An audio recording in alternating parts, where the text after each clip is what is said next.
Paper எடுத்து போய் arrest பண்ண வேண்டியதானே? ஏன் இருக்கிறத சொல்லக்கூடாது, உண்மையை சொல்லக்கூடாதா? ஏன் பொய்யை மூடி மறைக்கணுமா? என்ன நாடு இது? ஜனநாயக நாடு தானே இது? அண்ணாமலை அப்படிங்கிறவர் கோயம்புத்தூர் நாடாளுமன்ற தொகுதியில் முன்னிலை வகிக்கிறார். அவர்தான் முதலிடம் பிடிக்கிறார். அது இல்ல அதிர்ச்சி. அதை தாண்டி அண்ணன் பண்ண சம்பவம் தான் ஒரு பெரிய அதிர்ச்சி.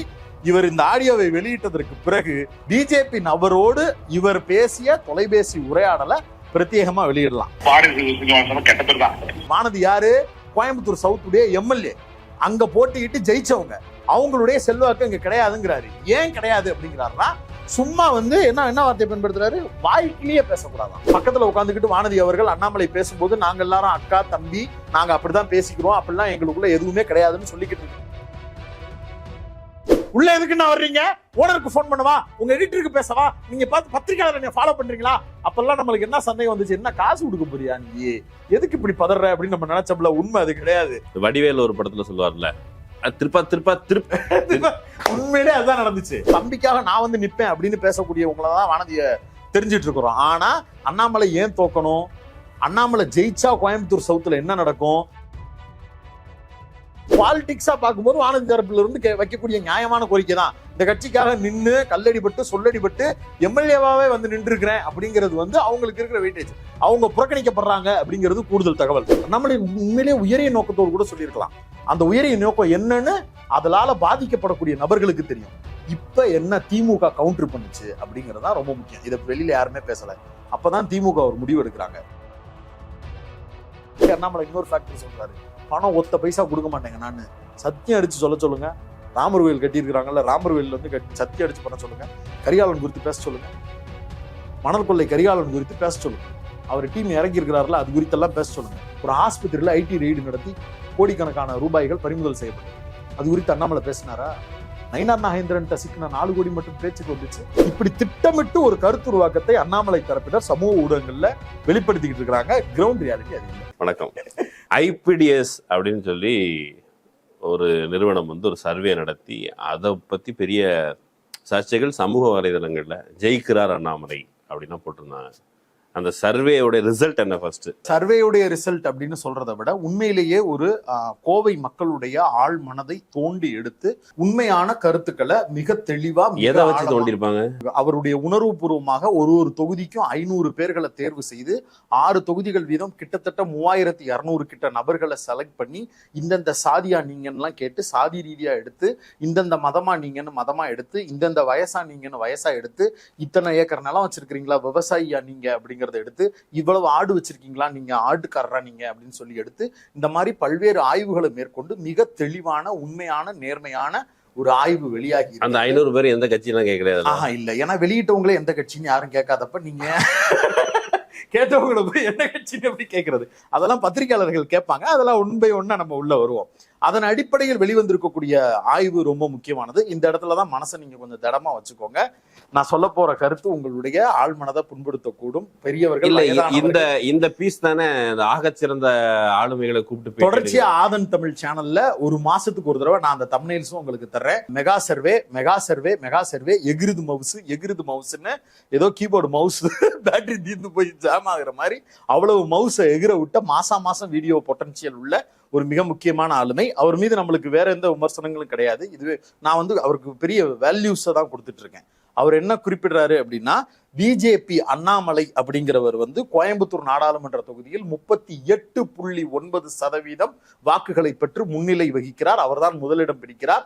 கோவையினுடைய நாடாளுமன்ற உறுப்பினராக 2024 500 பேர்ல 38%. ஆமா, அகில உலக அளவிற்கான பெரிய அளவிற்கான அவருடைய 500 பேர்ல 38% 170 பேர் அப்படியா? அப்படி எடுத்ததுல 500 பேரு, அதுல 38% அப்படிங்கிறப்ப அவங்க ஒரு நம்பர் எடுத்திருக்கிறாரு. அதன் அடிப்படையில் 38.9 நம்ம ஏன் ஒரு புள்ளியை நம்ம குறைச்சிக்கிட்டு 39 சொல்லலாம். நம்ம அண்ணாமலை தானே, தப்பு இல்ல. 39. அதுக்கு அடுத்து இருக்கக்கூடியது இன்னும் மனசை தைரியப்படுத்திக்கோங்க. திமுக 33.4. யாருக்கு?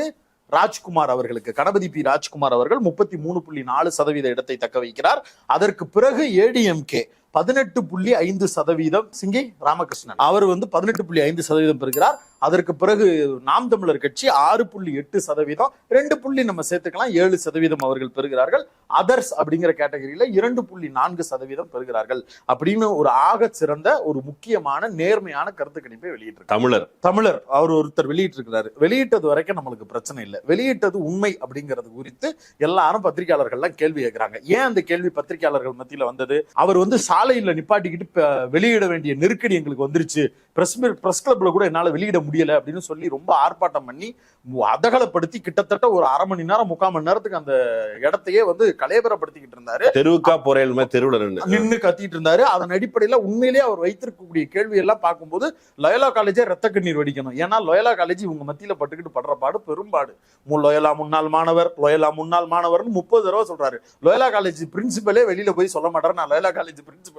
அதுல படிச்சுட்டு வந்தோட அட்மிஷன் கிடைச்சிருச்சுன்ற ஒரே காரணத்துக்காண்டி இவரு புதுசா விஜய் கட்சி ஆரம்பிச்சாருன்னா அங்க ஒரு லயோலா, எல்லாரும் லயோலான்னு போட்டு லயோலாவுக்கு உண்டான மரியாதையவே கெடுத்துக்கிட்டு இருக்கிறாங்க. ஒண்ணு லயோலா இதுவரைக்கும் 48 ஆய்வுகள் அவர் நடத்தி இருக்கிறாராம். அதன் அடிப்படையில் இவர் ஒரு தமிழராம். தனிப்பட்ட முறையில் இவருடைய கை காசு ஆய்வுகள் நடத்தினா தமிழரா? இல்ல, பிரசாந்த் கிஷோர் இருக்கிறார்ல, அவரெல்லாம் நீங்க அங்கீகரிக்கிறீங்க. பெண்ணு நிறுவனம்லாம் நடத்துறாங்க, அதெல்லாம் நீங்க அங்கீகரிக்கிறீங்க. ஒரு தமிழர் நான் வெளியிடக்கூடாதா? எனக்கு இது என்ன ஜனநாயகமா? Is this democracy? All you are idiots. இப்படி எல்லாம் அவருடைய உணர்ச்சி வசப்பட்டு போகும். நானும் அந்த வீடியோ பார்த்தேன், பேசும்போதே ஸ்பெல்லிங் மிஸ்டேக் ஆகும். சரி, அது கூட நம்ம கலாய்கிற தேவையில்லைன்னு வைங்க. அவரு அஸ்பர் அட்வொகேட் ஹைகோர்ட் சென்னை அப்படிங்கறதெல்லாம் எதுக்கு அங்க வருதுன்னு தெரியல. அது எல்லாத்தையும் சொல்லி அதகலப்படுத்தி அந்த ஆய்வு வெளியிட்டார். அது வரைக்கும் சரி ரைட், என்னடா ஆய்வு தானே வெளியிட்டு இருக்கிறாரு, அதுல என்ன இருக்கு அப்படின்றதுல அதுல என்ன அதிர்ச்சி இருக்கு அப்படிங்கறது தான் உங்களுக்கு தோணும். அது இல்ல அதிர்ச்சி. அதை தாண்டி அண்ணன் பண்ண சம்பவம் தான் ஒரு பெரிய அதிர்ச்சி. இவர் இந்த ஆடியோவை வெளியிட்டதற்கு பிறகு பிஜேபி நபரோடு இவர் பேசிய தொலைபேசி உரையாடலை பிரத்யேகமா வெளியிடலாம். அவர் குறிப்பிடுறதை கேட்டுக்கங்க. கள நிலவரம் நீங்க பார்த்த வரைக்கும் வேற என்ன நமக்கிட்ட என்ன பிரச்சனையா தெரியுதுங்கண்ணா? ஏதாவது பிரச்சனை சொல்றாங்களா? சூலூர் பகுதிக்கு நல்லா ஒர்க் பண்ணும். சூலூர் தாங்க மைனஸா வரும். சூலூர் தான் மைனஸ். பாத்தீங்கன்னா அதுக்கடுத்து வந்து பாத்தீங்கன்னா கவுண்டம்பாளையம் சைடு கணபதி ஏரியா சைடுலாம் மைனஸ் வரும்.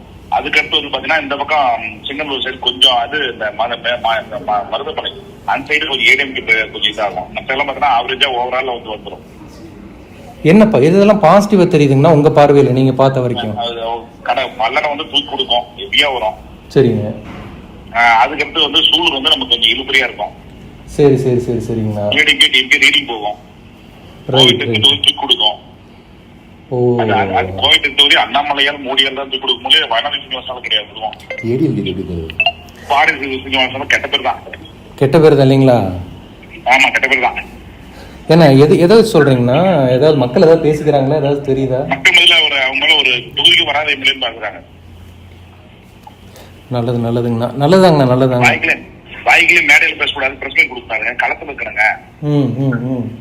ஏங்க ஒரு 4 எம்எல்ஏ கிடைக்கிற போது நீங்க வந்து களத்துல இருந்து ஒரு ஆக்டிங் கூட பண்றதுன்னா பத்திரிகை பிரச்சனை கொடுத்து என்ன போயிடணும்? வாஸ்தவம் தானே, சரியான பேச்சு தானே. குறைஞ்சபட்சம் ஒரு நடிப்பாக கூட பக்கத்துக்கு நடிக்கலாம். நீங்க அப்புறம் பாஜக எப்படி வந்து வளரும் இருக்கிற காம்படிஷன்ல? கரெக்ட் தானே. ஆக்சுவலா இவர் நம்மளுக்கு சில அதிர்ச்சிகரமான செய்திகளை சொல்றாரு. ஒரு சர்வேக்கு முரணா இருக்குது அந்த. ஆமா, அபத்தமா இருக்கு. அவர் என்ன குறிப்பிடுறாருன்னா, வானதி சீனிவாசன் போர்ஷன் ரொம்ப முக்கியமான போர்ஷன். அதுதான் நம்ம பெக்கா வச்சு பேசணும். அதை நான் அடுத்து பேசுறேன். அதுக்கு முன்னாடி அவர் குறிப்பிடுற எங்கெல்லாம் நம்ம வீக்கா இருக்கணும்னு சொல்லும் போது அவர் குறிப்பிடுற தொகுதி வந்து சூலூரை குறிப்பிடுறாரு, கவுண்டம்பாளையத்தை குறிப்பிடுறாரு, கோயம்புத்தூர் நார்த்தை குறிப்பிடுறாரு, சிங்காநல்லூரை குறிப்பிடுறாரு. இது எல்லாத்துலயும் வீக் ஆகுதான். எங்கெல்லாம் ஹை ஆகுதுன்னு கேட்கும்போது பல இடத்துல பேச்சுக்கணும் வந்துருவோம் நம்ம அப்படிங்கிறாப்ல. சரி, வேற எங்க போவோம்னா கோயம்புத்தூர் சவுத்துல நம்ம வந்துருவோம், நல்ல செல்வாக்கு இருக்கு அப்படிங்கிறாப்ல.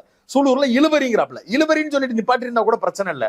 அங்கெல்லாம் அதிமுக திமுக லீடிங் எடுத்துருங்கிறாப்ல. லீடிங்னா அது இழுபறி கிடையாது, அவங்க லீடிங், அங்க அவங்க கோட்டை. அது போக கோயம்புத்தூர் நார்த்து சிங்காநல்லூர்லாம் அதிமுக இருக்கிறாங்க, வெயிட்டு அவங்களுக்கு அந்த பக்கம் போயிருது அப்படிங்கிறாரு. எல்லாம் சொல்லிட்டு இருக்கிறது மிச்சம் 2 பல்லடம் ஒண்ணு இருக்கு, கோயம்புத்தூர் சவுத் ஒண்ணு இருக்கு. அதுலயும் சவுத்துல என்ன குறிப்பிடுறாரு? சவுத்துலயுமே கிடைக்கக்கூடிய வாக்கு சதவீதம்ங்கிறது வானதியால கிடையாது. வானதி யாரு? கோயம்புத்தூர் சவுத்துடைய எம்எல்ஏ, அங்க போட்டிக்கிட்டு ஜெயிச்சவங்க. அவங்களுடைய செல்வாக்கு அங்க கிடையாதுங்கிறாரு. ஏன் கிடையாது அப்படிங்கிறாருன்னா, சும்மா வந்து என்ன வார்த்தையை பயன்படுத்துறாரு? வாய்க்கிலேயே பேசக்கூடாதான். வானதி வாய்க்கிலேயே பேசக்கூடாது, வந்து கிரவுண்ட்ல உட்காரணும். 4 எம்எல்ஏ வச்சுக்கிட்டு சும்மா இருந்தா எப்படி வேலை பார்ப்பாங்க? அந்த அம்மா வேலையே பார்க்கல அப்படிங்கிற ஒரு குற்றச்சாட்டை முன்வைக்கிறாரு. இது எங்க இருந்து பொருத்தி பார்க்கணும்னா, பிஜேபியினுடைய தலைமை அலுவலகத்துல இருந்து கீழே வரைக்கும் வானதி அண்ணாமலை அந்த கான்ஃபிளிக்ட் இருக்குல்ல, அது இவ்வளவு நாட்கள் வெளிப்படையா எல்லாரும் பத்திரிகையாளர்கள் மத்தியில பேசுவாங்களே தவிர உள்ளுக்குள்ள அப்படி ஒரு டிஸ்பியூட் இருக்குங்கிறத வெளியில யாரும் சொல்லிக்கறல. பக்கத்துல உட்காந்துக்கிட்டு வானதி அவர்கள் அண்ணாமலை பேசும்போது நாங்க எல்லாரும் அக்கா தம்பி நாங்க அப்படிதான் பேசிக்கிறோம், அப்படிலாம் எங்களுக்குள்ள எதுவுமே கிடையாதுன்னு சொல்லிக்கிட்டு இருக்கோம். தம்பி பேசும்போது தம்பிக்காக நான் வந்து நிப்பேன் அப்படின்னு பேசக்கூடியவங்களதான் வானதிய தெரிஞ்சிட்டு இருக்கிறோம். ஆனா இந்த இவர் பேசுற ஆடியோ மூலமா உண்மையிலே வானதி அங்க ஒர்க் பண்ண விரும்பல அப்படிங்கறத வெளிப்படையா ஒத்துக்கிற முடியுது. அண்ணாமலை தோற்பதை விரும்புகிறார். அதுதான் ரொம்ப இன்ட்ரெஸ்டிங்கான ஃபேக்டர். அண்ணாமலை ஏன் தோக்கணும்? அண்ணாமலை ஜெயிச்சா கோயம்புத்தூர் சவுத்துல என்ன நடக்கும்? இப்படி பல்வேறு விஷயங்கள் அது உள்ள கேள்வியா இருக்கு. வானதி டம்மி ஆகும். வானதி டம்மி ஆவாங்க. ரெண்டாவது, வானதியை மீறி இங்க பெரிய செல்வாக்கு அண்ணாமலைக்கு கிடைச்சிருச்சுன்னு தெரிஞ்சா அது வானதிக்கு ஒரு பெரிய வேல்யூ அடி வாங்கும். இவங்க அப்ரோச் பண்ணி போய்கிட்டு இருக்க இயல்பு அரசியல்ங்கிறது என்னங்க? இத்தனை வருஷம் கட்சியில இருக்கிறாங்க. கனிமொழி சமீபத்தில் கொடுத்த ஒரு பேட்டியில ரைட் உமன் ராங் பார்ட்டின்னு வானதி சீனிவாசன் குறித்து குறிப்பிடுறாங்க. இவ்வளவு வருஷம் இந்த கட்சியில பிஜேபியில உள்ள வேலை பார்த்துக்கிட்டு இருக்கக்கூடிய ஒரு நபர் எங்க இருந்தோ ஒரு நபர் சொன்னாருன்னு சொல்லி அவரை கூட்டு வந்து தமிழ்நாட்டுல ஒருத்தரை பொறுப்பா போட்டு அவருக்கு எம்பி கேண்டிடேட்ல இருந்து மாநில தலைவர்ல இருந்து மோடி வந்தா பக்கத்துல உட்கார்ந்து தோல்ல தட்டுறது வரைக்கும் தோத்தாரு. அவர் இருக்க ஏரியால அவர் பூத்துல ஒரு ஓட்டு வாங்கினாருன்றதுதான் அவருக்கு இருக்கிற நிலைப்பாடு. அவ்வளவுதான் அவருடைய செல்வாக்குன்னு இருந்தா கூட மோடி பக்கத்துல போட்டு உட்கார வச்சுக்கிறாரு. என்னென்னமோ வெயிட்டேஜ் எல்லாம் கொடுக்குறாங்கிறது பாலிடிக்ஸா பார்க்கும்போது வானதி தரப்புல இருந்து வைக்கக்கூடிய நியாயமான கோரிக்கை தான். இந்த கட்சிக்காக நின்று கல்லடிபட்டு சொல்லடிபட்டு எம்எல்ஏவாவே வந்து நின்று இருக்கிறேன் அப்படிங்கிறது வந்து அவங்களுக்கு இருக்கிற வெயிட்டேஜ். அவங்க புறக்கணிக்கப்படுறாங்க அப்படிங்கிறது கூடுதல் தகவல். இது ஒண்ணு வானதியை வச்சுக்கலாம். பல்லடத்துல பிச்சுக்கிட்டு நாங்க வந்துடுறோம் அப்படின்றதெல்லாம் இவர் அது மட்டும்தான் சொல்றாரு. பல்லடத்துல மட்டுமே உங்களுக்கு ஓட்டு விழுந்தாலும் மீதி இருக்கக்கூடிய 5 தொகுதிகள்லாம் எங்கெங்க விழுகுது? மொத்தமா கோயம்புத்தூர்ல 20 லட்சம் ஓட்டுங்க. 20 லட்சம் ஓட்டுல போலிங் ஆகுறதுன்னு பாத்தீங்கன்னா 15 லட்சம் ஓட்டு போலிங் ஆகுங்க. இதுல ஓட்டு வயசாவே நீங்க பிரிச்சுக்கங்க. அருந்ததியர்கள் எத்தனை லட்சம்?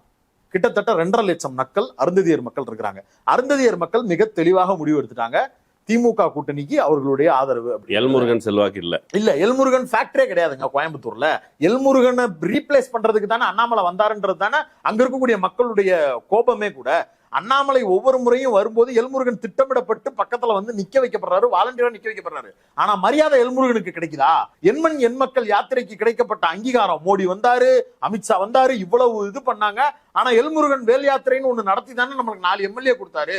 அப்பேற்பட்ட எல்முருகனுக்கு ஒரு மரியாதை கொடுக்கலையேங்கிற கோபம் அருந்ததியர் மக்கள் மத்தியிலே இருக்கும். குறிப்பா 3% உள்ளிட ஒதுக்கீடு மேட்ரு திமுகவுக்கு எக்ஸ்ட்ரா வெயிட்டேஜ் அருந்ததியர் மக்கள் மத்தியில. நான் கோயம்புத்தூர் போனேன், 3 நாள் இருந்தேன். எல்லா பகுதிகளிலும் இருக்கக்கூடிய பல்வேறு மக்களை சந்திச்சேன். எம்எஸ்எம்இ சார்ந்த மக்களை சந்திச்சேன், இண்டஸ்ட்ரியலிஸ்ட சந்திச்சேன், திமுக தரப்பினரை சந்திச்சேன், பாஜக தரப்பினரை சந்திச்சேன், அதிமுக தரப்பினரை சந்திச்சேன். அதிமுக ஆதரவாக இருக்கக்கூடிய தொகுதிகளிலையும் போய் நம்ம வேலை பார்த்தோம். வேலைன்னா அவங்களுக்கு வேலை பார்க்கல, நம்ம என்ன ரிப்போர்ட்னு எடுத்து பார்த்தோம். இவ்வளவு ஒர்க் பண்ணப்ப வந்திருக்கக்கூடிய தகவல் அடிப்படையில் தான் சொல்றேன். இது போக சிறுபான்மையினர் ஓட்டு கிட்டத்தட்ட 7% மேல சிறுபான்மையினர் ஓட்டு இருக்கு. அப்படி பார்த்தா கூட நீங்க 1.5 லட்சம் ஓட்டு கணிசமா அவங்களுக்கு இருக்கக்கூடியது. அவங்க இப்ப எஸ்டிபிஐயோட அதிமுக கூட்டணியில் இருக்கிறதால இந்த ஓட்டுல வந்து ஒரு பாதியை வந்து நாம எடுத்துக்கலாம் அப்படின்னு அவங்க நினைக்கிறாங்கன்னு ஒரு செய்தி இருக்கு. ஆனா நான் விசாரிக்கிற வரைக்கும் எஸ்டிபிஐ ஜமாத்துகளை அப்ரோச் பண்ணும்போது ஜமாத்துகள் மிக தெளிவாக, கிட்டத்தட்ட 20 ஜமாத்துகள் மிக தெளிவாக எஸ்டிபிஐனுடைய நிலைப்பாடு தவறு என்பதை அவர்களிடமே வலியுறுத்தி இருக்கிறார்கள். இதை எஸ்டிபிஐ காரங்களே ஒத்துப்பாங்க, வலியுறுத்தி இருக்கிறாங்க. மேல்மட்டத்தில் எஸ்டிபிஐயில் இருக்கக்கூடிய நபர்கள் மட்டுமே தான் அவங்க ஓட்டு போட்டா அவங்களுடைய கூட்டணி தர்மம், நம்ம எடப்பாடி சித்தப்பா இருக்கிறாரு அவருக்கோசம் நம்ம ஏதாவது போட்டு ஆகணும்னு சொல்லிட்டு ஒரு 10 பேர் ஓட்டு போட்டாதானே ஒழிய எஸ்டிபிஐயில் அடிப்படை உறுப்பினர்களாக இருக்கக்கூடிய இஸ்லாமியர்கள் இருப்பாங்கல்ல, உணர்வு பூர்வமாக இந்த பாசிச பாஜக நம்மளுக்கு எவ்வளவு பெரிய பாதிப்புகளை கொடுத்துட்டு இருக்கு நம்பக்கூடிய இஸ்லாமிய சிறுபான்மையினர்கள் இருப்பாங்கல்ல, அவங்களுடைய வாக்கு முழுக்க திமுக கூட்டணியில் இருக்கக்கூடிய கட்சிகளுக்கு தான் வந்து சேரும், திமுகவுக்கு தான் வந்து சேரும். இந்தியா அலைன்ஸ் தான் அவங்க நேசிக்கிறாங்க. இன்னொரு ஃபேக்டர் எடுத்துக்கங்க, காங்கிரஸ் அங்க ஜெயிக்க முடியுது தோக்க முடியுதுன்னு தனியா நின்னா வராது. ஆனா அவர்களுடைய சதவீதம்ங்கிறது ரொம்ப முக்கியமான பெர்சன்டேஜ். ஏன் அதை குறிப்பிட்டு சொல்ல வேண்டியது இருக்குன்னா, கோயம்புத்தூரை நீங்க மித்த திராவிட கட்சிகள் ஆளுமை பண்ணக்கூடிய பகுதிகள் எல்லாம் கம்பேர் பண்ணும்போது கோயம்புத்தூர் திராவிட கட்சிகளுக்கு ஒரு செட்பேக்கா இருக்குன்றது வெளிப்படையா விழுகக்கூடிய வாக்குகளின் அடிப்படையில் வர்றது. சென்ட்ரலைஸ்டான ஃபோர்ஸ் அங்க இருப்பாங்க அப்படிங்கிற தேரி எல்லாம் உண்டு. அதன் அடிப்படையில தான் கம்யூனிஸ்டுகள் ஒவ்வொரு முறையும் அங்க போட்டிடுவாங்க, அவங்க வெற்றியும் பெறுவாங்க அப்படிங்கிறது உண்மையான கிரவுண்ட் ரியாலிட்டி. தொழிற்சங்க பின்புலம் அது ரொம்ப முக்கியம். காங்கிரஸ் தொழிற்சங்கம் இவங்க 2 பேரும் கை வச்சு வீதிக்கு வீதி பிரச்சாரத்துக்கு இறங்கி இருக்கிறாங்க. இது போக விசிகா மாதிரியான அமைப்புகள், தந்தை பெரியார் திராவிடர் கழகம் மாதிரியான அமைப்புகள்னு முற்போக்கு அமைப்புகள் அங்க கிரவுண்ட்ல இறங்கி வேலை பார்க்கறாங்க. இவங்க எல்லாருடைய வாக்கு சதவீதத்தையும் கணக்கு பண்ணீங்கன்னா திமுகவுக்கு வெரி சாலிடா 6 இருந்து 6.5 லட்சம் ஓட்டு வெரி சாலிட். அதாவது படுத்துக்கிட்டே ஜெயிக்கிறதுமா இல்ல, படுத்துக்கிட்டு இருந்தா கூட அந்த 6 லட்சம் ஓட்டு சாலிடா வந்து நின்றும். இது போக மீதி இருக்கக்கூடிய ஓட்டு 15ல 6 போச்சுன்னா எவ்வளவு? 9 லட்சம் ஓட்டுக்கு நீங்க இன்னும் 3 பேர் போட்டியிடணும். யார் யார் போட்டியிடணும்? அதிமுக போட்டியிடணும், பிஜேபி போட்டியிடணும், புரட்சி புலி நம்ம நாம் தமிழர் கட்சி அக்கா போட்டியிடணும். இது நாம் தமிழருடைய பெண் வேட்பாளரே ஒரு பெரிய கேள்விக்குறி. அண்ணாமலைக்கு ப்ளீஸ் பண்றதுக்காக ஒரு டம்மி கேண்டிடேட் போடணும்ன்ற ஒரே காரணத்துக்காக பெண் வேட்பாளர் நிப்பாட்டாரு. பெண் வேட்பாளர் நிப்பாட்டினா டம்மியா அப்படின்னு நம்மளை கேட்க கூடாது, அண்ணனை போய் கேட்கணும். ஏன்னா அண்ணன் இப்படித்தான் நிப்பாட்டுவாருன்னு அவர் கூட அந்த நேரத்துல கூட இருந்த ராஜவேல் நாகராஜன் பேசு தமிழா பேசு ஆடியோ லீக் ஆனப்ப அவரே ஒப்புதல் வாக்குமூலம் கொடுத்திருக்கிறாரு. அண்ணாமலையுடன் சமரசம் செய்துதான் சம்பந்தம் இல்லாத ஒரு நபரை, அதுவும் ஒரு பெண் வேட்பாளரை பிரச்சாரத்துக்கு, நான் தான் சொல்றேன்ல 3 நாள் இருந்தேன், நாம் தமிழர் கட்சியில இருந்து ஒரு பிட் நோட்டீஸை நான் பார்க்கல, டீ கடையில பார்க்கல, கிரவுண்ட்ல பார்க்கல, பயலுக விளையாடுற இடத்துல பார்க்கல, வீடுகளுக்குள்ள பார்க்கல, எங்கேயுமே பிரச்சார கொடிகள்னு பார்க்கல. அவங்க பாவம் காலையில எந்திரிச்ச உடனே ஒரு 10 மணிக்கு வந்து ஒரு ஏரியால ஆட்டோவை போட்டுட்டு அங்களுக்குள்ள நின்று ஏதாவது பேசிட்டு போகலான்னு நினைக்கக்கூடிய நபர்கள் தான். இளைஞர்கள் புதுசா அரசியலுக்கு வரணும்னு நினைக்கக்கூடியவர்கள், அவங்க மேல இவங்க சவாரி பண்ணணும்னு நினைக்கிற நாம் தமிழர். ஆனா டீலிங் வந்து வேற இடத்துல இருக்கு. அதன் அடிப்படையில தான் இந்த கணக்கின் அடிப்படையில நாம் தமிழர் அங்க நிப்பாட்டுறாங்க. நாம் தமிழருக்கு இவர் 6.8% வெயிட்டேஜ் கொடுக்குறாரு. புரிச்சுப்போம். இப்ப இது எல்லாம் பிரிஞ்சிச்சுன்னா மீதி இருக்கிற 9 லட்சம் ஓட்டுக்கு ரெட்டலைன்னு ஒரு ஃபோர்ஸ் இருக்கு, அதிமுக பெல்ட்னு ஒரு ஃபோர்ஸ் இருக்குல்ல, எஸ்பி வேலுமணியோட கோட்டைன்னு கோயம்புத்தூருக்கு ஒரு முத்திரை இருக்குல்ல, இதெல்லாம் இருக்கிற ஒண்ணு. இது போக நாயுடு கம்யூனிட்டி ஓட்டு இருக்கு. ரெட்டலைன் சார்பாக நிக்கக்கூடிய நபர் நாயுடு கம்யூனிட்டி. அவங்களுடைய ரெப்ரசன்டேஷன் அவங்கள நினைப்பாங்க. இவர் என்னமோ இங்க இருந்து சந்திரபாபு நாயுடு ஆளுகளை பூரா கூட்டியாந்து எலெக்ஷன் கேம்பெயின் வேலை பார்த்தோம்னா நாயுடு பூரா நம்மளுக்கு ஓட்டு போட்டுருவாங்க. அண்ணாமலை அங்கிருந்து ஆள் கூட்டி வந்து வேலை பார்த்துட்டு இருக்காரு. ஒரு வய ஏத்துக்கல, வானதி சீனிவாசனே கட்சிக்குள்ள ஏத்துக்கல. எங்கேயோ இருந்து வர்ற சந்திரபாபு நாயுடு கொலவெறியில இருப்பாங்க அந்த டீம். இவங்க அங்கேயும் வேலை பார்க்கல. பிஜேபியுடைய உண்மையான செல்வாக்கு அப்படிங்கிறது எங்கெங்கெல்லாம் இருக்குன்னா இவர் குறிப்பிடும்படியான அர்பன் ஏரியால இருக்கு. அர்பன் ஏரியால யாருன்னா நம்ம போய் மைக் நீட்டினோம்னா கூட இந்த சென்னையில ஏதாவது ஒரு சிட்டி ஏரியால கொஞ்சம் மிடில் கிளாஸ் அவங்க மனநிலை சார், திஸ் பாலிடிக்ஸ் இஸ் சாக்கடை sir, I don't want anyone to come power sir, this is ridiculous sir, I don't believe in the DMK politics சாக்கடை, we need அண்ணாமலை. அப்படி சொல்லக்கூடிய ஒரு பூமர் தனமான ஆட்கள் தான் இருப்பாங்க. நகர்ப்புறத்துல பொலிட்டிக்ஸ் சாக்கடைன்னு சொல்லி அண்ணாமலை தேர்ந்தெடுக்கிறாங்க. கிராமப்புறத்துல யார சாக்கடைன்னு சொல்றாங்க? அதிமுக. உண்மை, அதிமுகவுடைய பெல்ட்ங்கிறது வந்து ரொம்ப ரூரலான பகுதிகளில் பூரா அதிமுகவுக்கு ஒரு வெயிட்டேஜ் இருக்கு. அது அதிமுக அப்படிங்கிற ரெட்டலைக்கு கிடைக்கக்கூடிய மரியாதை. அது இப்ப இல்ல, பல நெடுங்காலமா எம்ஜிஆர் காலத்துல இருந்து அந்த ரெட்டலை எங்க நின்னாலும் ஓட்டு போடக்கூடிய மக்கள் தான். அண்ணாமலை பதறி அடிச்சுக்கிட்டு ஒரு தடவை பேசினாரு, ஞாபகம் இருக்கா? உள்ள எதுக்குன்னா வர்றீங்க, ஓனருக்கு போன் பண்ணவா, உங்க எடிட்டருக்கு பேசவா, நீங்க பார்த்து பத்திரிகையாளர் நீங்க ஃபாலோ பண்றீங்களா? அப்பெல்லாம் நம்மளுக்கு என்ன சந்தேகம் வந்துச்சு, என்ன காசு கொடுக்க போறியா நீ, எதுக்கு இப்படி பதற அப்படின்னு நம்ம நினைச்சப்பல. உண்மை அது கிடையாது. அவர் அதுக்கு முன்னாடி ஒரு கிராமத்துக்குள்ள போனாரு, ஒரு வய வீட்டை விட்டு வெளியில வரல. யாரு வந்திருக்கான்னு கூட வெளியே வந்து பாக்கல. அவர் பேர் என்ன, வாங்கண்ணா வணக்கங்கண்ணா, மோடினா வணக்கங்கண்ணான்னு பாட்டு போடும்போது ஐயோ பிள்ளை பிடிக்கிற வண்டி வருதுன்னு உள்ள ஓடுட்டாங்க மக்கள். யாருமே வெளியில வரல. சீனை பார்த்தப்போ வடிவேல் ஒரு படத்துல சொல்லுவார்ல, திருப்பா திருப்பா திருப்ப, உண்மையிலே அதுதான் நடந்துச்சு. அவர் போனப்ப வெளியில் யாருமே வரல அப்படிங்கிறது அவங்களுக்கு தெரிஞ்ச ரிசல்ட். அதனாலதான் பதறி அடிச்சுக்கிட்டு சொதப்பியது ரோட் ஷோ, மழுப்பினார் அண்ணாமலை, இப்படி எல்லாம் தம்ப்நெயில் வச்சு வீடியோக்கள் வந்துருமோ, ஊடகங்கள்ல இது ஒரு செய்தி ஆயிருமோன்றதை பயந்துகிட்டு கூட்டம் இருக்கக்கூடிய மெயினான ஏரியாக்கள்ல மட்டும் நம்மளுடைய பிரபலம் இருக்கணும், உள்ளுக்குள்ள போனோம்னா அடி வாங்குறத தெரிஞ்சுக்க கூடாதுன்னு மறைச்சாரு. இதுல இவங்களுக்கு ஒரு பெரிய அட்வான்டேஜ் என்னன்னா, மக்கள் பூரா வீட்டுக்குள்ள போன உடனே ஓ கதவை சாத்திட்டியா அப்படின்ட்டு ஸ்டிக்கர் எடுத்து போய் ஒட்டிட்டோம், கதவுல ஒட்டு வந்துருது. அங்க ஒருத்தர் கிராமத்துல நான் பேசினப்ப, என்ன வாசல்ல அண்ணாமலை ஸ்டிக்கர் ஒட்டி இருக்கு, ஏங்க நேத்து வந்தாங்க ஒட்டிவிட்டு போயிட்டாங்க, எடுத்தா வரமாட்டேன், எடுத்தா வரமாட்டேங்குது, தண்ணி வச்சு மயனை தேக்க சொல்லியிருக்கேன், ஒட்டி விட்டு போயிடுறாங்க. உண்மையிலேயே கிரவுண்ட் ரியாலிட்டி அங்க அவ்வளவுதான் இருக்கு. அண்ணாமலைக்கு இருக்கக்கூடிய செல்வாக்கு அப்படிங்கிறது ஐபிடிஎஸ் மாதிரியான நிறுவனங்கள் மாதிரி ஒரு சில விலைக்கு வாங்கக்கூடிய யூடியூபு, சோசியல் மீடியா இன்ஃப்ளூயன்சர்ஸை அவங்கள வந்து அது என்ன சொல்லுவாங்க, கருத்தை திணிச்சு வெளியில கொண்டு வந்து பேச வைக்கிறது. இப்ப இதே ஐபிடிஎஸ் நிறுவனத்தை சார்ந்தவர் ரகல பண்ண அந்த வீடியோ யூடியூப்ல 1.5 லட்சம் வியூஸ், 2 லட்சம் வியூஸ். இவர் ஆதன் தமிழ்ல உட்காந்துக்கிட்டு எகிருது மவுசு, நான் உருட்டுவேன் தினுசு அப்படின்னு பல்வேறு வீடியோக்களை அவர் போடுறாருல. இந்த வெயிட்டேஜ் மட்டும்தான் சோசியல் மீடியால இருக்கு. நானுமே 3 நாளைக்கு முன்னாடி போறதுக்கு முன்னாடி உண்மையிலேயே அண்ணாமலை ஏதோ ஜெயிச்சிருவாரு போல இருக்கு, அவருக்கு ஒரு பெரிய செல்வாக்கு இருக்கு போல இருக்கு அப்படின்னு நான் நம்பிக்கிட்டு இருக்கேன். ஆக்சுவலி மெயின் ஸ்ட்ரீம் மீடியா அந்த பெர்செப்ஷனை உருவாக்கிக்கிட்டே இருக்குது. ஏன்னா அவர் மாநில தலைவரா இருக்கிறாரு, கான்ட்ரவர்சியா பேசுறாரு, அவர் வச்சு வீடியோ போட்டோம்னா 1 லட்சம் வியூஸ் போயிருது. இது எல்லாத்தையும் யோசிச்சு அவங்க அதை ஒரு கண்டென்ட்டா மாத்திக்கிட்டு இருக்காங்க. அவருக்கு என்ன பிரச்சனைனா, நம்ம எங்க விஜயகாந்த் மாதிரி மாறிடுவோமோன்ற பயம் அவருக்கு இருக்கு, நம்மளை காமெடி பீஸ் ஆக்கிடுவாங்கன்ற பயம் அதுல இருக்கு. அந்த எச்சரிக்கை உணர்வுல என்ன பண்றாரு, பாயிறாரு எல்லார் மேலையும். அதை ரங்கராஜ் பாண்டேட்ட அவரே ஒத்துக்கிட்டாரு. அப்ப அந்த பாயிர மனநிலையில இருக்கக்கூடிய நபர் அப்படிங்கிறதுனால பத்திரிகையாளர்களுமே செட்டில்டா, நீ பாட்டுக்கு கத்திட்டு போப்பா அப்படின்னு விட்டுறாங்க. அது அப்படியே ஆனர் ஆகுது. இதால கிரவுண்ட்ல ஏதாவது ஒரு இம்ப்ளிமெண்ட் நடந்திருக்கான்றது தான் எனக்கு இருந்த கேள்வி. அதன் அடிப்படையில தான் போனேன். 10 பைசாக்கு பிரயோஜனம் இல்லை. உண்மையிலேயே கிரவுண்ட்ல அவர் ஒரு நபரா கூட பேசு பொருள் ஆகல. நீங்க சொல்லக்கூடிய அர்பனை தாண்டி இருக்கக்கூடிய பல்வேறு பகுதிகளில் போறதுக்கான சான்சஸே இல்லாம தான் இருக்கு. அண்ணாமலை ஃபேக்டருங்கிறது வெளியில இங்க ஊதி பெரிதாக்கப்பட்ட பிம்பம் தான், கிரவுண்ட் ரியாலிட்டியில கிடையாது. இதை தாண்டி இன்னும் பல விஷயங்களை பேசலாம். அண்ணாமலை இவ்வளவு தூரம் சோசியல் மீடியால தான் பேசுறாரா, கிரவுண்ட் ரியாலிட்டியில எதுவும் இல்லையா அப்படின்னு கேட்டா கிரவுண்ட் ரியாலிட்டிலையும் இருக்கிறார். எங்கெங்கெல்லாம் இருக்கிறார் அப்படின்னா, வெளிப்படையாக நம்ம எல்லாருக்கும் தெரியும், கோயம்புத்தூருங்கிறது சிறு குறு தொழில் நிறுவனங்களுடைய ஹப். அதுதான் தென்னிந்தியாவின் மான்செஸ்டர்னு சொல்லக்கூடிய பகுதி. அது தொழில் சார்ந்து பல்வேறு வேலைகளை பார்க்கக்கூடியது. ஜிஎஸ்டிங்கிறது மிகப்பெரிய சுமை அவர்களுக்குங்கிறது பிஜேபிக்கும் தெளிவாக தெரியும். ஊரறிந்த ரகசியம். அண்ணாமலை வந்து நின்னா ஓட்டு போட மாட்டாங்கன்றது அண்ணாமலைக்கே தெரியும், அவங்க அப்பா மோடிக்கே தெரியும். ஃபேக்ட் அதுதான். அப்ப என்ன பண்றாரு அண்ணாமலை, ஒவ்வொரு நிறுவனங்கள்ட்டையும் போய் பேசுறாரு. நான் வந்தேன்னாங்கன்னா உங்களுக்கு என்ன பண்ண முடியுமோ அதை நான் பண்ணிடுவேங்கன்னா, மோடியை பாருங்கன்னா என் சோல்டர்ல தட்டி கொடுத்து, யாரோ ஒருத்தர் திமுக காரரு எம்பி கேண்டிடேட்டு பேசிட்டாருன்னு உடனே எனக்காக வக்காலத்து வாங்கி சண்டைக்கு வருவார், மேடையிலேயே ஏறி நின்னுங்கன்னா, அந்த அளவுக்கு நான் மேல பவர்ல இருக்கேங்கன்னா, நான் ஜெயிச்சேன்னாங்கன்னா மினிஸ்டர் ஆயிட்டு உங்களுக்கு தேவையான எல்லா விஷயங்களையும் சூப்பரா பண்ணி கொடுப்பேங்கன்னா அப்படின்னு சொல்றதோடு மட்டும் இல்லாம, நான் ஜெயிச்சு வந்தா 5 வருஷம் நீங்க நல்லா தொழில் பண்ணணும்னாங்கன்னா அதுக்காக நீங்க எனக்கு வாக்கு செலுத்தணுங்கண்ணா அப்படின்னு சொல்றாரு. நல்லா தொழில் பண்ணணுங்கண்ணா அப்படின்னு சொல்றதுங்கிற ஸ்டேட்மெண்ட் உண்மையிலே வரவேற்க தகுந்த ஒன்று. தொழிலாளர்கள் என்ன நினைப்பாங்க, நம்ம நல்லா தொழில் பண்ணணும்னு என்ன நினைப்பார்ல, அப்படிதானே நினைப்பாங்கன்னு நினைக்கிறீங்க? அப்படி நினைக்க மாட்டாங்க. அதோடைய டோன் தொழில் பண்றவங்களுக்கு தெரியும். 5 வருஷம் நீ நல்லா தொழில் பண்ணணும்ல அப்படிங்கிறவருடைய பொருளா அவங்க எடுத்துப்பாங்க. அண்ணாமலை உண்மையிலேயே உயரிய நோக்கத்தோடு கூட சொல்லியிருக்கலாம். அந்த உயரிய நோக்கம் என்னன்னு அதனால பாதிக்கப்படக்கூடிய நபர்களுக்கு தெரியும். இப்ப என்ன திமுக கவுண்டர் பண்ணுச்சு அப்படிங்கறதா ரொம்ப முக்கியம். இதை வெளியில யாருமே பேசல. அப்பதான் திமுக ஒரு முடிவு எடுக்கிறாங்க. இது அவங்களுக்கு கிடைக்கிற தகவல்.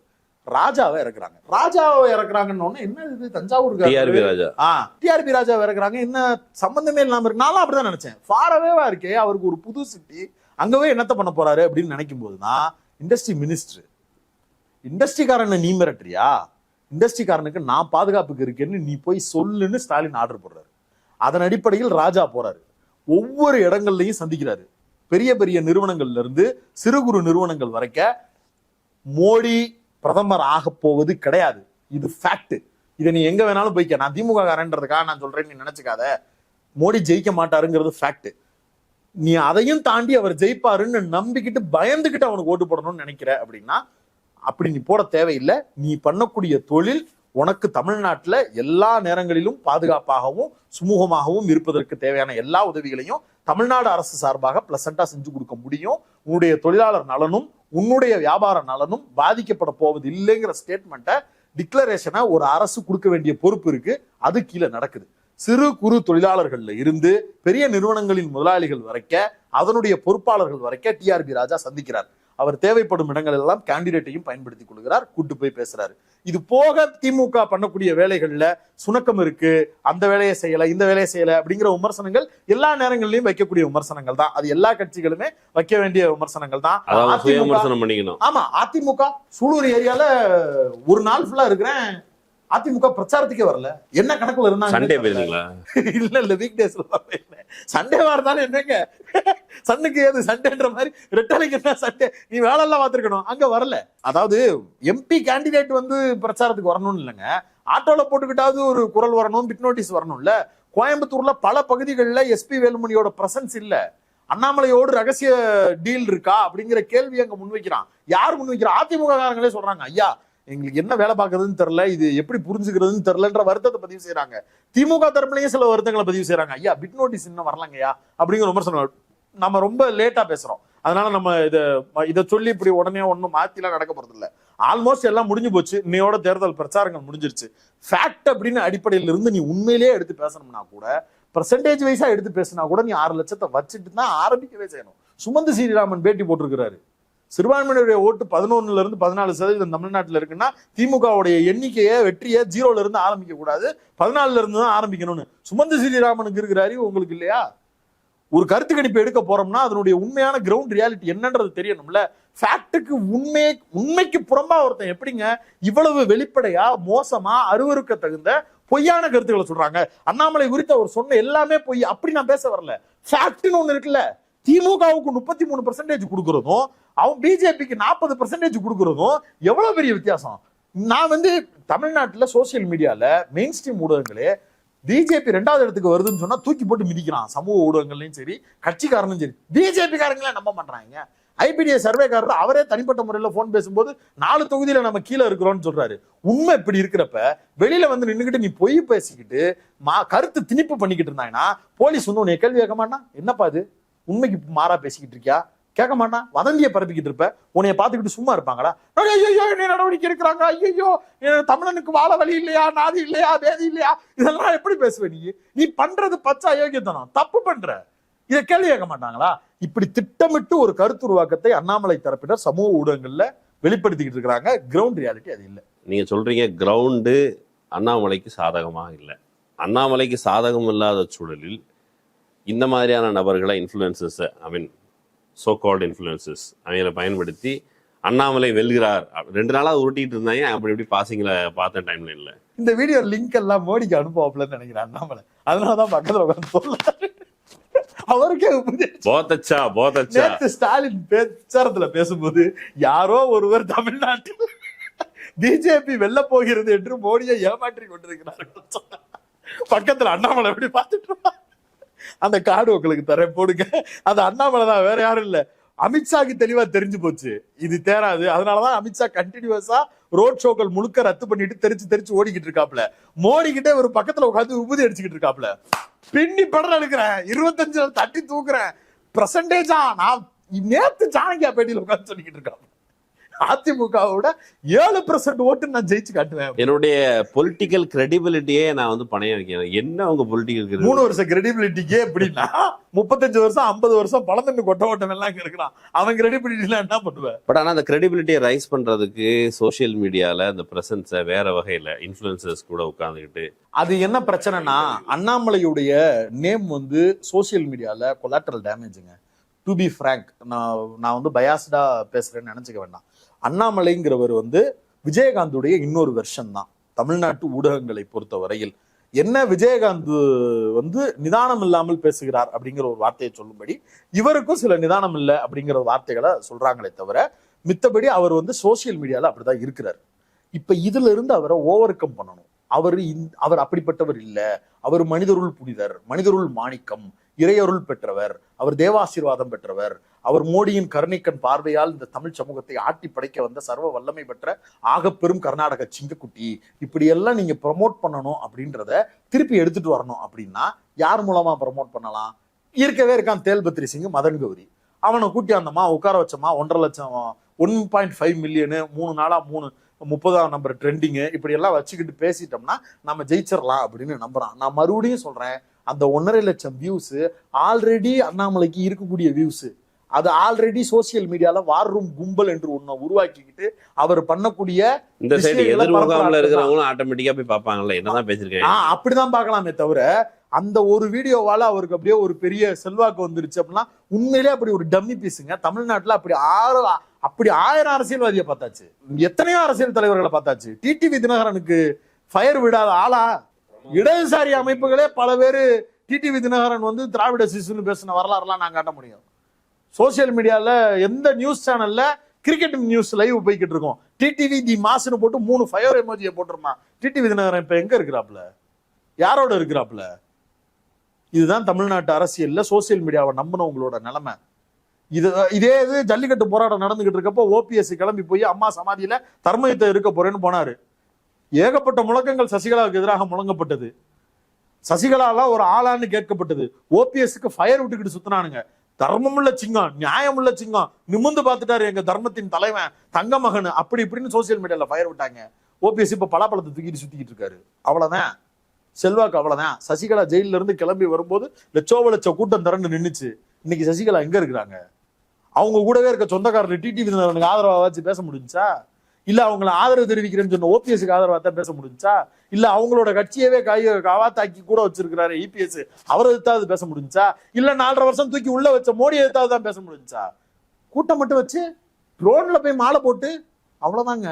நீங்க சோசியல் மீடியால கட்சி நடத்திடலாம், தமிழ்நாட்டுல அதன் மூலமா வெற்றி வாய்ப்பு அடைஞ்சிடலாம்.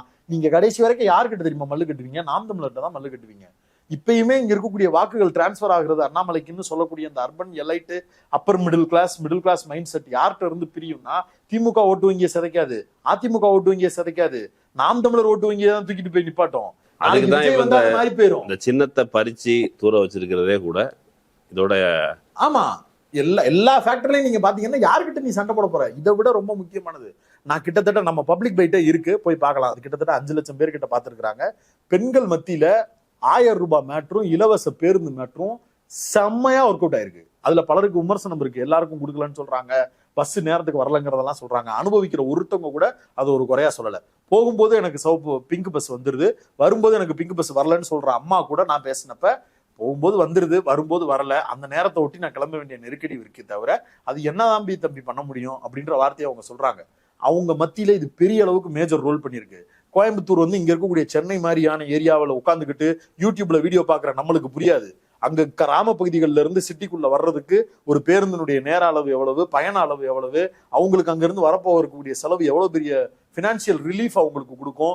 பண்ணையாட்கள், ஜாதிய ரீதியாக பாதிக்கப்பட்டிருக்கக்கூடிய பண்ணையார் வீட்டுல வேலை பார்க்கக்கூடிய ஒரு ஒடுக்கப்பட்ட பகுதியில் இருக்கக்கூடிய மக்களுக்கு அந்த 1000 ரூபாய் பேருந்து பயணத்துல வரக்கூடிய 600 ரூபாய் எவ்வளவு பெரிய ரிலீஃப் அப்படிங்கறதெல்லாம் இங்க இருக்கிறவங்களுக்கு தெரியாது. அங்க அவங்க எல்லாம் மேஜர் ஒர்க் பண்றவங்க, அவங்க எல்லார் மத்தியிலும் இருக்கிறது. இது எல்லாத்தையும் தாண்டி அண்ணாமலை இன்னொரு ஃபேக்டர் சொல்றாரு, பணம் ஒத்த பைசா கொடுக்க மாட்டேங்க. நான் சத்தியம் அடிச்சு சொல்லுங்க, ராமர் கோயில் கட்டியிருக்கிறாங்கல்ல, ராமர் கோயில் சத்தியம் அடிச்சு பண்ண சொல்லுங்க, கரிகாலன் குறித்து பேச சொல்லுங்க, மணல் கொள்ளை கரிகாலன் குறித்து பேச சொல்லுங்க, அவர் டீம் இறக்கி இருக்கிறாருல அது குறித்தெல்லாம் பேச சொல்லுங்க.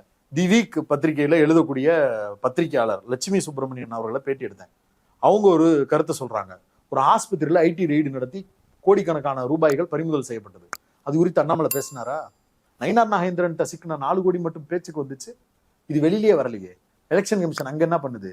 நேத்து உட்கார்ந்து சாணக்கிய பேட்டியில சொல்றாரு, ஸ்டேட் கவர்மெண்ட்டுக்கு ஆதரவா தான் எலெக்ஷன் கமிஷன்ஸ் வேலை பார்க்குதுன்னு.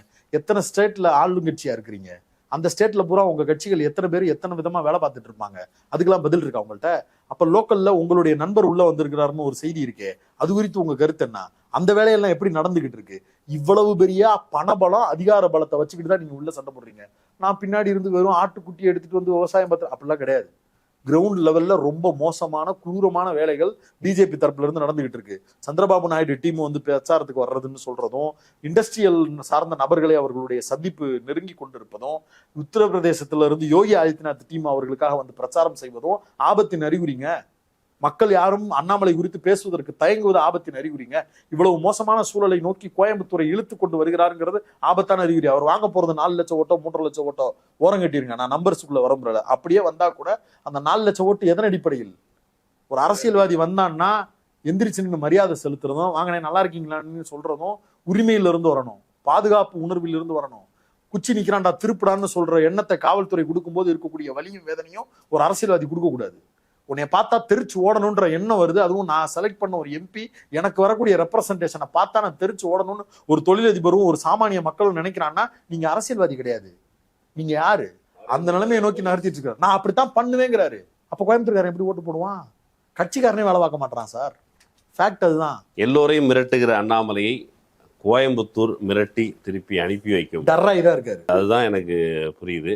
இதை மக்கள் மன்றத்தில் வைப்போம், மக்கள் என்ன சொல்றாங்கன்னு பார்க்கலாம். பட் இந்த செய்தி கோயம்புத்தூர் மக்களுக்கும் பரவாயில்ல போய் சேரணும்னு நினைக்கிறேன். அந்த வகையில் கலந்து கொண்டு அந்த எக்ஸ்க்ளூசிவ் ஆடியோ கொடுத்ததுக்கு ரொம்ப நன்றி. இன்னொரு வாய்ப்பில் பேசுவோம். நன்றி.